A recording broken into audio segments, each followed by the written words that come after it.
compétition bu war a am dans 8 mois. may commencer déjà naan on est favori wala on ne l'est pas. parce que gars yi dañuy fàtte ne coupe du monde bi c'est la coupe du monde des premières. première ci lan mooy déjà musuñu jouer novembre décembre. c'est la première fois ñu jouer novembre décembre.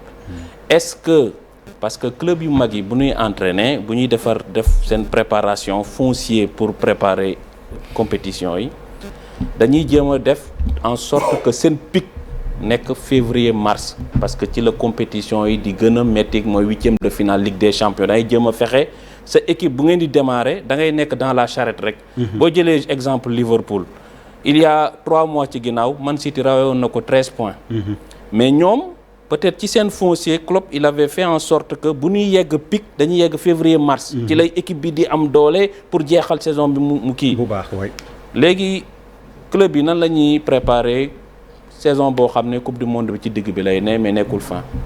est-ce que dañuy def seen foncier pour yegg pic février mars est-ce que dañuy def seen foncier pour ne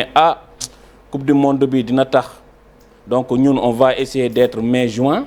on ne sait pas. fu mu nekk nii dafa bëri ay paramètres yoo xam ne kenn mënagul a wax actuellement ce qui va se passer saison bii di ñëw est-ce que ñun suñuy joueur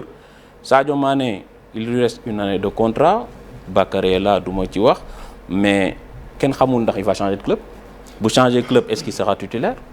et il y a beaucoup de facteurs il y a beaucoup de paramètres yoo xamante ni kenn mënagu ko maîtriser fu mu nekk nii boo gisee coupe du monde am na équipe yu mag yoo xam ne buñ ci ñëwoon yenn yi dañuy sonn parce que boo amee grand club ay grands joueurs yu nekk dans des grands clubs bu ñuy ñëw ba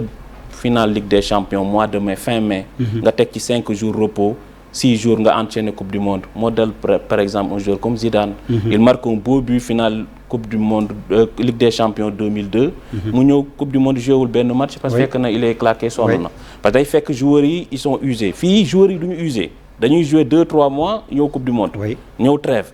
mais bu ñu ñëwee ci valeur u équipe yi à part Hollande ci valeur actuelle parce que mën na changer mën na évoluer wax naa lu muy xew dans 8 mois xaw ma mais fu mu nekk nii ñun ak Hollande ñoo xaw a tolloo doole Hollande raw nu tuuti ci affaire expérience coupe du monde ci affaire joueurs yu mag yu ñu yor ak ci tour peut-être ak ci tour bi parce que ñoom ñoo ñu raw tuuti à part Hollande gis naa ay gars yi naan oui Qatar ils ont nationalisé des joueurs c'est pas vrai ça c'était le Qatar de 2000 de 2002 Qatar u léegi man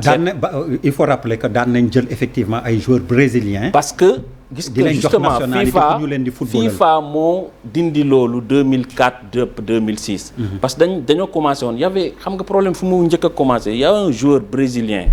bu tuddoo Ayton doon football Werder de Brême un costaud doon dugal bi yu bëri gars yi fay ko xaalis yu bëri pour mu footballi Qatar nationalisé ay brésiliens yu bëri Togo nationalisé 6 brésiliens dëkk yëpp ku nekk di nationalisé FIFA ne attention bu nu arrêté wul lii nation yëpp ay brésiliens la ñuy doon ñu ne léegi ku amul mbokk ci dëkk bi nga bëgg a jouer c'est-à-dire sa papa wala sa yaay wala sa maam mënoo jël nationalité bi boo ilaa nga dem dëkk fa juróomi at waaw donc buñ ko defee ba léegi équipe nationale Qatar bi man seetaan naa leen tournoi bu ñuy woowee coupe arabe